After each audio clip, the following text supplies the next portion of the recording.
দেখো বন্ধুরা, পুরো আচারটা কি সুন্দর হয়েছে দেখো।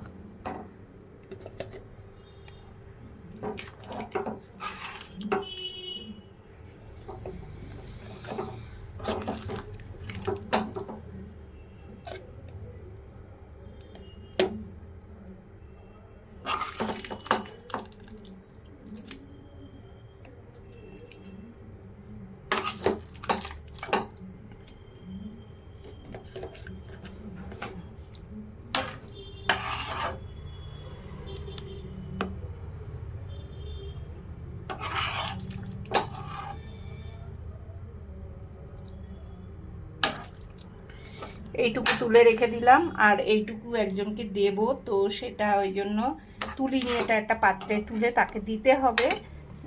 আর এদিকে দেখো আমার আচার কিন্তু দারুণ সুন্দর খেতে হয়েছে। দেখো দেখি, একটু মুখে দিই, দারুণ হয়েছে। কেমন লাগলো বন্ধুরা অবশ্যই কমেন্টসে জানিও, ভালো লাগলে লাইক কমেন্ট শেয়ার করে দিও।